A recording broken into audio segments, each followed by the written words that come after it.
Muito boa noite, meu amigo, minha amiga.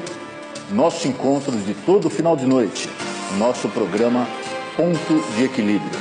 E você já sabe, você pode participar acessando o nosso site www.programapontodeequilibrio.com.br.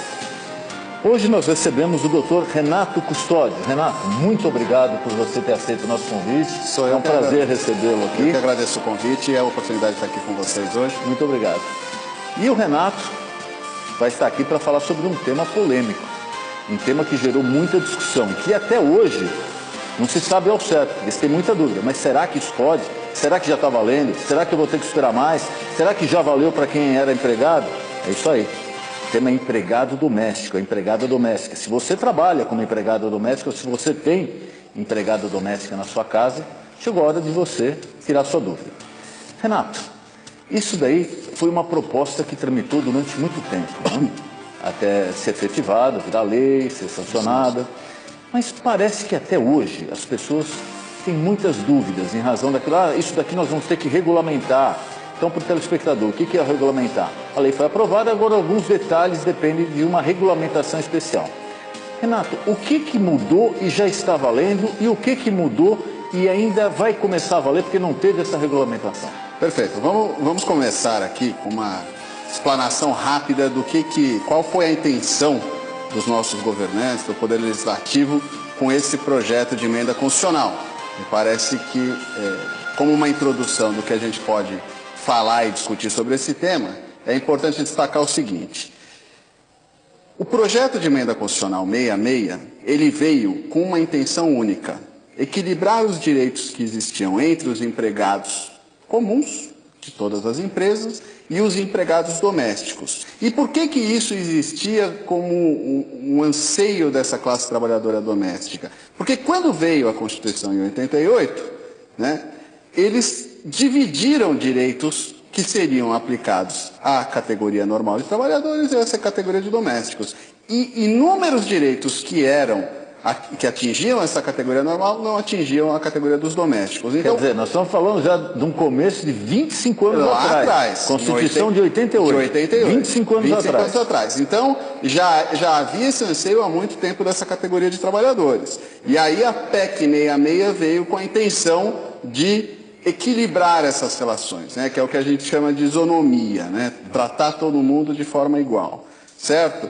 Só que eles fizeram isso de uma forma um pouco, não vamos chamar de atrapalhada, mas sem a previsão da reação popular que isso teria, em dois aspectos. Um, do lado do trabalhador, né, do empregado doméstico, que passaria a ter ali uma série de direitos que não tinha antes, e o mais complexo, que é do lado do empregador, que tem um orçamento, que nós não podemos esquecer que é no âmbito doméstico, já inserido aquele custo do empregado. E uma vez que você muda a lei, esse orçamento aumenta significativamente. Então, o que aconteceu foi isso. A PEC número 666, e PEC é Projeto de Emenda Constitucional, serve para mudar um dispositivo que tem na nossa Constituição. A PEC 66 ela foi aprovada e ela resultou na emenda constitucional número 72. E essa emenda constitucional, aí sim, trouxe uma série de direitos.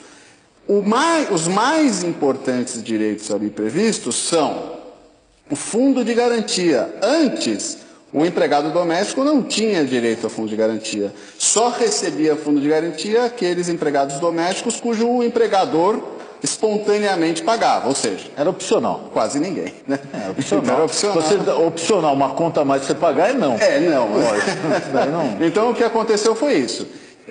Um dos direitos que passou a valer também para a categoria dos domésticos é o direito ao fundo de garantia. Que representa 8% do salário. Exatamente. E causa uma confusão muito grande, porque assim que saiu a PEC 66, a emenda constitucional 72, por intermédio da PEC 66, rapidamente uma série de empregadores domésticos começaram a nos procurar para tirar dúvidas, né? E eles achavam que os 8% seriam descontados dos trabalhadores. E não é isso. Não. Né? Na verdade, o salário, uma empregada que ganha R$1.000, R$80, o empregador, além de pagar o salário, ele vai depositar mais R$80 por mês numa conta do fundo de garantia para a empregada. Exatamente isso. Então, esse é um dos direitos. Aí, teria o desdobramento desse direito. Qual é? Na hora de rescindir o contrato de trabalho, você tem uma indenização compensatória, que é chamada pela lei, que corresponde a 40%, que todo mundo chama de multa de 40%. A famosa multa do fundo de garantia. Isso. Né? Aí, pronto, se tem fundo de garantia, tem que ter multa, certo? Já é um aspecto aí novo que a Emenda Constitucional 72 nos trouxe. O outro aspecto relevante foi, e ao meu ver o mais preocupante, a modificação da questão da jornada de trabalho. Por quê? Antes você não tinha hora extra para empregado doméstico. Não existia. O empregado doméstico cumpria a jornada e não se aferia nem se pagava esse trabalho extraordinário. Agora nós temos a submissão desses contratos o prazo, a jornada legal estabelecida na Constituição Federal, que corresponde a 8 horas diárias e 44 semanais. Então nós passamos a falar em hora extra. E isso causou de plano um caos na cabeça de todos os empregadores e também dos empregados domésticos. Por quê? Porque eles passariam a se adaptar a uma situação que antes não existia e muito custosa, né? Com esse pacote de direitos novos, muita dúvida surgiu. Então, por que surgiu essa dúvida? Vamos parar para pensar. Você é um empregador doméstico, certo? Você vinha com a sua vida ali. Qual que é normalmente a relação empregado doméstico, empregador doméstico, em relação àquele empregador que conta apenas com um empregado doméstico em casa? Normalmente serve-se o café da manhã, depois vai servir o jantar, no meio do dia fica um lapso de tempo sem ter muito o que fazer. Então a gente vê muito isso, eu fui muito consultado. É uma jornada típica. Uma jornada típica. Diferente de quem trabalha numa fábrica, Exatamente. Numa linha de produção. Até porque a finalidade do que está se fazendo ali é completamente diferente, né? Então eu costumo dizer o seguinte, que não pode colocar, ainda que a lei traga uma situação do que eu falei de isonomia, que é a igualdade de direitos, não se pode colocar no mesmo balaio todo mundo. Por quê? O empregado doméstico, ele tem essa atividade atípica mesmo, né? Ele vai lá, chega de manhã, né? No caso da empregada doméstica, serve o café da manhã, serve talvez o almoço ou não, vai servir o jantar. Então você acaba tendo uma jornada estendida. Isso já foi um problema de imediato que ninguém conseguiu resolver, acompanhado de um problema maior, que são aqueles empregados que dormem na casa do empregador. Que hoje em dia ainda é a maioria, é isso? Não, a gente tem visto cada vez menos isso, até porque a característica dos domicílios mudou muito, né? Mas você ainda tem essa situação de uma forma significativa, não maioria, mas significativa, e aí logo se causou um desespero. O que eu vou fazer? Eu vou ter que pagar a hora extra, 24 horas, né? Considerar a jornada 24 horas. Fica difícil de se apurar, né? Então o que aconteceu foi exatamente todas essas dúvidas, certo? Então, num primeiro momento, como é que você vai considerar o que você deve fazer para estar dentro da lei? Porque quem nos consultou, e me parece que a grande maioria, quer fazer o quê? A coisa certa. Porque está na lei e porque ninguém quer criar um passivo trabalhista. Muito menos no âmbito doméstico, né? Não faria o menor sentido. Então, essas questões nos vieram. E olha que situação interessante. Apesar dessas questões terem nos sido apresentadas, elas não estavam muito claras nessa emenda constitucional de como é que isso se daria. E quando também, né? Para falar a verdade deles, o quando é imediato, porque é uma previsão constitucional. Esse quando é imediato. Mas e aquela história? E para empregada? Porque é a dúvida que o telespectador pode pensar agora. Eu tenho uma empregada que já está comigo há 10 anos. Certo. Então ela estava no regime antigo. Eu nunca depositei o fundo de garantia. Perfeito. Eu tinha um outro relacionamento com ela, em pagamento, não tinha hora extra, mas de vez em quando eu dava um presente para ela, etc. Quem foi registrado no regime antigo, a partir de agora, já tem que se enquadrar no novo sistema? Então, essa é uma grande pergunta, porque quando saiu a PEC, aliás, a Emenda Constitucional 72, ficou a dúvida, vamos aplicar agora? Vamos, é uma emenda constitucional, ela não depende de regulamentação expressa em lei, vamos aplicar. Sim, mas como é que se aplica? É impossível a aplicação. Eu, como empregador doméstico, ia lá recolher o fundo de garantia, como eu faço para os demais empregados, então, e é o que eu estava dizendo, isso criou uma comoção muito grande, né? Criou uma reação dos empregadores domésticos, tanto que se ouviu falar num desemprego maciço como consequência disso. Essa é outra parte da história, né? Porque tem aquela, não, vamos criar direitos, mas a gente também tem que estar preocupado em manter emprego. Claro, porque tem um equilíbrio de custo, né? Então, o que aconteceu foi o seguinte, com essa reação imediata dos empregadores domésticos, o Poder Legislativo reagiu. E ele tinha que reagir, porque se ele criou a emenda constitucional e a coisa teve um efeito negativo ou não teve efeito porque não se entendeu muito bem como aplicar essa situação, então ele reagiu. E essa reação foi exatamente um projeto de lei do Senado Federal, cuja relatoria do senador Romero Jucá, que está em tramitação, certo? Que traz algumas regulamentações sobre isso, né? Não vale nem muito a pena a gente se aprofundar em quais são as regulamentações, porque o que está acontecendo?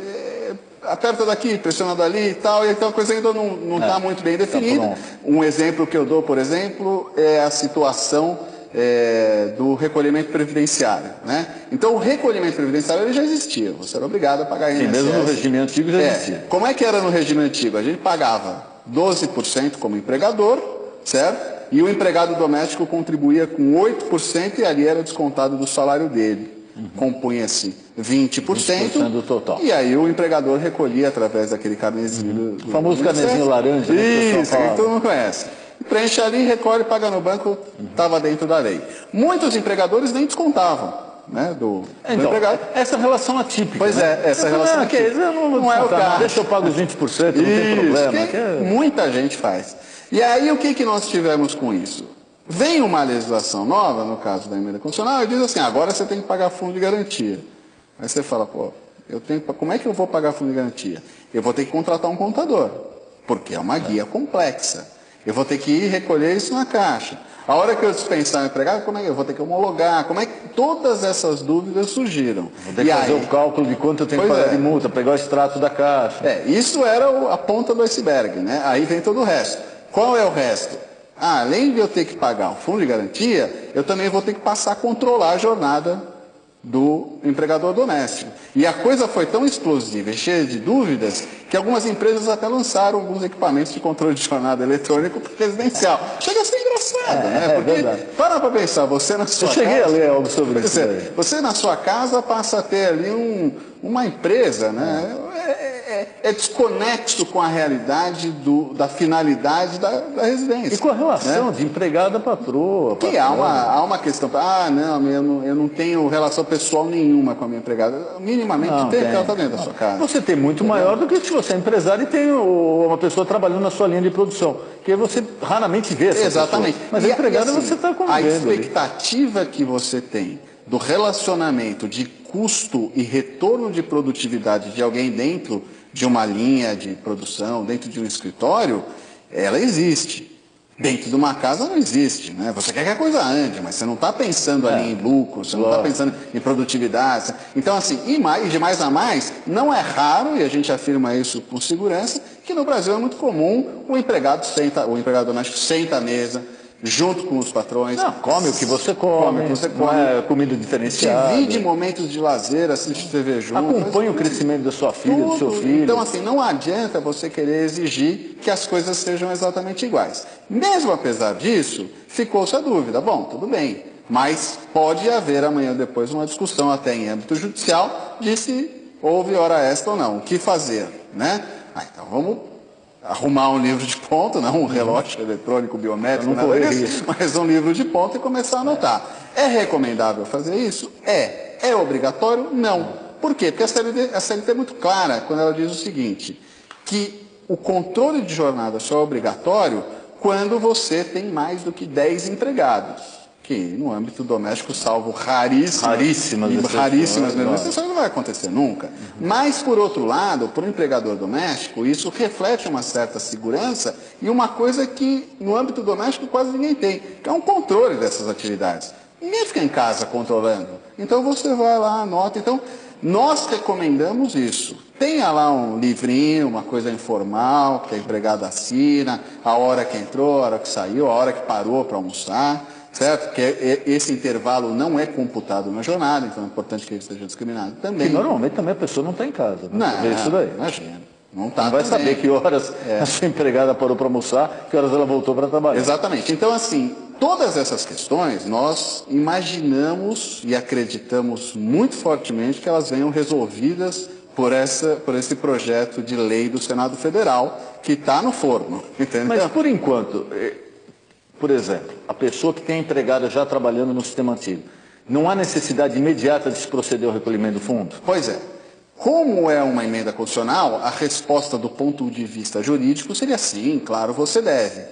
Porém, do ponto de vista da movimentação legislativa, e o que eu quero dizer com isso? Com a reação que o Senado Federal teve, eu não recomendo que se faça isso. Porque senão sabe o que pode acontecer, Denis? Você recolhe 8%, vem o Senado Federal e fala, ou o Congresso Nacional fala, 6. Não é 6. Aí você faz o quê? Amarga os 2%. Ou em tal período vai ser 8, depois é 5, depois é 4. Exatamente. Então a minha sugestão aberta que eu fiz foi o seguinte: esperem e provisionem, certo?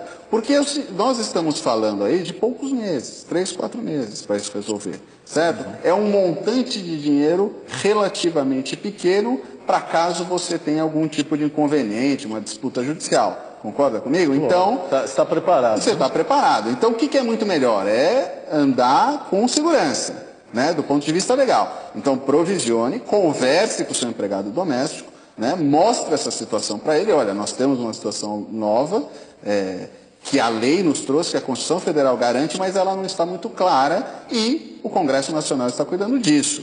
E nós acreditamos aí que mais 60 dias no máximo nós tenhamos uma regulamentação sobre o assunto. Se isso acontecer, aí a partir daí eu recomendarei, como tenho dito, que todo mundo cumpra isso corretamente, formalizado. Porque imagine você, uma grande situação que me foi consultado, olha, se eu falar exaustão, eu estou mentindo, porque foi mais do que exaustão. Eu imagino, deve ter sido um bombardeio. Foi um bombardeio. Os escritórios dessa área deve ter sido um bombardeio. Então, o que acontece?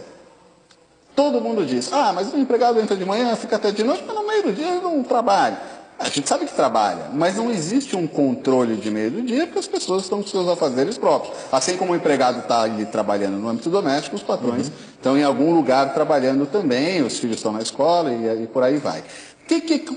O que acontece com isso? O que é importante nesse aspecto é que os empregadores começaram a achar que eles tinham que fragmentar essa jornada. Não, então trabalha 4 horas de manhã e 4 horas à tarde. Só que a lei não permite. Não permite, O intervalo máximo é de 2 horas. Agora, existem categorias em que essa situação é possível. Por exemplo, os garçons, os trabalhadores em restaurantes. Todo mundo sabe. São categorias especiais. Especiais. Tem um acordo sindical. Isso, exatamente. E por que eles têm essa diferença e o resto dos trabalhadores não tem? Exatamente por causa disso. Por causa da característica da função deles. Do horário, né? Do horário. Trabalho, almoço é janta. Exatamente. Ele fica lá no meio da tarde e não vai fazer nada. Fica um lapso de manhã também não vai fazer nada. Aí o que se convencionou? Que isso é até mais vantajoso para o próprio empregado. Né? E aí começou a se pensar nisso. Então a nossa expectativa é que essa legislação traga alguma coisa nesse sentido. Olha, a gente consegue ter um intervalo maior, a gente consegue fazer a compensação de horas. Então o que acontece? É muito comum que não se trabalhe no âmbito doméstico de sábado e domingo. Isso. Muito comum. Né? Acho que eu não tenho nenhuma estatística formal, mas pelas pessoas que me rodeiam, eu vejo isso acontecer. Então, ora, a Constituição Federal fala 8 horas diárias. Se a gente contar 8 horas diárias, né? Segunda a sexta dá 40. 40. Sobra 4 para o sábado, porque são as 44 semanais. Ou 7 horas e 20 corridas, né? Mas o que eu vou fazer com essas 4 horas do sábado? Você compensa na semana. Existe previsão para isso? Existe, certo? Então você vai lá, faz um acordo individual de compensação de horas e divide esse... Vai dar uma jornada semanal de 8 horas, diária de 8 horas e pouco. Dá 48, 40, né? 48 minutos. 48 minutos. Não estou fazendo a conta agora, não. Eu já sabia. Então o que acontece é essa situação. Tá? Você vai ter uma atividade que ela tem que ser adaptada à realidade e às características da função que está se exercendo. Eu acho que o frigir dos ovos aí, Renato, é o seguinte: o empregador tem que estar preparado porque vai vir um acréscimo no custo total de se manter um empregado doméstico. Não tenha dúvida. Então não é essa história, porque ela já trabalhava aqui, eu não preciso. Precisa. A hora que regulamentar, precisa. E de quanto vai ser, exatamente não se sabe ainda, mas o empregador tem que estar preparado que ele vai ter um custo aumentado em 5%, 10%, 8%, ninguém sabe. mas que isso vai acontecer lá. O que tem acontecido, e eu tenho ouvido muito falar nisso, é, por exemplo, essa situação do empregador pagar por conta do empregado a parte que lhe caberia do INSS, os 8%. Ora, se ele para de pagar isso e começa a pagar o fundo de garantia, você está trocando 6 por meia dúzia, né? Fica na mesma. Aí você vai falar, mas o empregado vai perder. Não vai, porque esse valor está sendo recolhido numa conta vinculada em nome dele na Caixa Econômica Federal. Não, é importante esclarecer também. O fundo de garantia, esse dinheiro que o empregador vai depositar, esse dinheiro é exclusivamente do empregado. Isso. Exclusivamente do empregado. Não é do empregador, não é do governo. Nada. O governo, pura e simplesmente, mantém esse dinheiro lá, que quando existe uma rescisão de contrato de trabalho, ou de repente uma doença grave, ou para se adquirir a casa própria, o trabalhador não é um direito dele ir lá e levantar esse dinheiro. Então, é uma poupança forçada. Que é a ideia, né? Por que existe o fundo de garantia? Né? Porque também veio na legislação isso como uma compensação por você não ter, por exemplo, uma estabilidade. Né? A Organização Internacional do Trabalho tem uma convenção de número, vou me pegar agora, mas 158, que diz o seguinte, tem que ficar todo mundo estável, que nem funcionário público. Mas não tem isso na iniciativa privada. Teve uma mudança, se não me engano, em 66, né? Teve, aí... E aí veio o fundo de garantia, exatamente, que era para substituir isso. Exatamente. Renato, uma outra coisa. O pessoal, às vezes, está fazendo confusão entre essa nova legislação da empregada e o registro da empregada doméstica. Porque eu já escutei, mas agora vai ser obrigado a registrar. Não, obrigado você já é há muito tempo. Muito tempo. Muito tempo. Desde 43, pelo menos. Exatamente. Porque eu não sei de onde surge. Não, a empregada doméstica não precisa registrar, eu pago ali para ela, eu dou o salário dela, quando muito eu recolho o carnezinho. O registro da empregada doméstica, eu gostaria que você esclarecesse, é exatamente igual com qualquer outro trabalhador. Sim, o princípio aí envolvido é você analisar se os pressupostos para a existência de uma relação de emprego, que é isso, né? Registra ou não registra? Tem relação de emprego ou não tem relação de emprego? Então, assim, é a análise desses pressupostos. Se eles estão presentes, trata-se de empregado. Se eles não estão presentes, não é empregado. A principal situação que a gente tem discutido no âmbito doméstico é a questão da habitualidade, que aí criou-se até uma cultura popular aí para poder ter um critério objetivo de o que é habitualidade, porque a lei não fala. Quem vai falar é uma análise dos juízes que apreciam as causas, dos doutrinadores, né, os juristas que escrevem sobre o assunto, então você tem uma fixação. Então, hoje, nós temos um pouco mais sedimentada a ideia de que até 2 dias por semana... Vem a história aí, a faxineira, porque eu já sei, tem muita gente que está nos escutando agora, está falando, mas espera aí, tem uma faxineira que vem 2 vezes por semana em casa. Então, será que eu preciso registrar? Essa nós recomendamos que não se faça o registro, baseados em decisões, em fortes e reiteradas decisões dos tribunais. Então, assim, até 2 vezes por semana, ela é a chamada diarista. Diarista não se registra. Por que não se registra diarista? Primeiro, por causa da inexistência da habitualidade. Segundo, porque ela vem e você paga. Fez o serviço, você paga. Se ela não vier, você não paga. Pagar. Ela tem a flexibilidade de vir ou não vir, porque você não pode puni-la de forma nenhuma, né? Porque o seu ajuste é diário. Trabalhou, ganha, trabalhou, não ganha. Se ela ligar e falar, semana que vem eu não posso, eu arranjei uma coisa melhor. Ou como é muito comum, e eu já vi isso acontecer recorrentemente, a diarista manda uma colega. Hoje não deu. Estão mandando uma amiga. Estão mandando uma amiga. Então, imagina, num contrato de trabalho, você, sei lá, advogado de uma empresa, aí você liga lá para o teu empregador e fala, olha, hoje eu não vou mandar uma amiga. Não vai dar certo. Então, isso é uma das características que diferencia o trabalho, que foi a sua pergunta, com registro e sem registro. Mas isso já existe há muitos anos, né? Mas há muitos anos. Já é sedimentado na CLT, não tem dúvida nenhuma, está previsto lá no artigo 3º esses pressupostos. E o que é mais importante, a PEC 66 e a Emenda Constitucional 72, que é o seu resultado, não mudaram nada em relação a isso. Quem tem empregado doméstico, trabalhando mais do que 2 vezes por semana, já tinha que ter registrado. Se não registrou, está fazendo a coisa errada. Já tem passivo constituído desde que começou a fazer isso. Não, e outra coisa, né, Renato? A gente sempre gosta de alertar o nosso telespectador, não é só o passivo que ele está adquirindo, é um risco, porque se de repente essa empregada doméstica sofre um acidente de trabalho na sua casa, e ela fica inválida, etc., tem um processo de indenização enorme para o empregador, porque ele não tomou a cautela de registrá-la. Não, claro, e você não registrando, é muito provável que você esteja fora do sistema previdenciário também, o que não é nada aconselhável, né? Por N razões. Então, o empregado tem que ter esse amparo previdenciário, né? E isso não é que o registro exclusivamente permite, porque o empregado pode recolher de forma facultativa, mas eles não fazem, né? Ao passo que quando você registra, o empregador cuida disso. Já né? passa a obrigação dele. Você passa a ter um amparo muito positivo em relação a isso. Então, o que acontece, Denis, e o que eu tenho recomendado muito, é que as pessoas, em relação a essa situação nova toda, não se desesperem, porque isso causou um desespero, né? Tanta gente que eu ouvi falar assim, eu vou mandar todos os meus empregados embora, já conversei, já ouvi até empresários muito bem-sucedidos dizendo assim, olha, vou mandar todo mundo embora, vou mudar para uma casa... Não, vou mudar para um apartamento pequeno, chega de morar em mansão. Não, olha, se calma, não é nada disso. Fique tranquilo, respira e espera a coisa se sedimentar. Não vale a pena.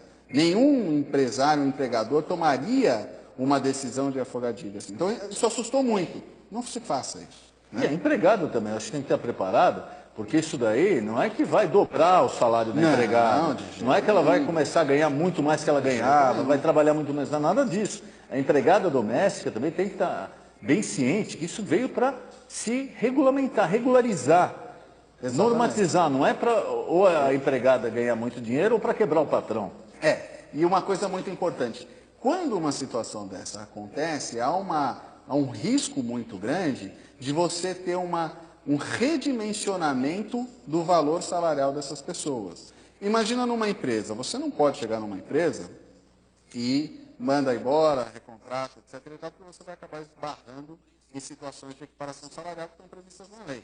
Certo? Tem características, tem critérios previstos em lei e você acaba esbarrando nisso. Então não é nada aconselhável fazer isso no âmbito de uma empresa. Muito bem.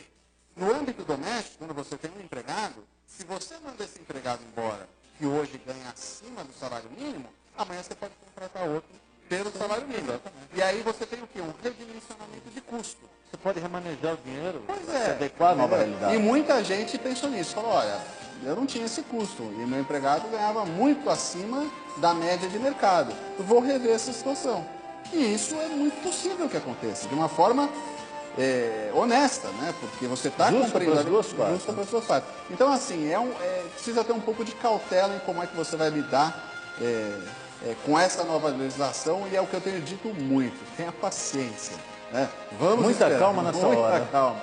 Tem que esperar, tem que ver, avaliar, ficar antenado aí no nosso Congresso Nacional para ver como é que vai ficar essa PLS, né, esse projeto de lei do Senado, e aí sim a gente conseguir com toda a calma do mundo avaliar. Eles querem, por exemplo, né, isso a gente ouve tudo também por aí, né, enfim, como reação e comentários da própria mídia em geral, que há uma intenção, ou havia uma intenção, de se criar uma guia única para você recolher fundo de garantia INSS.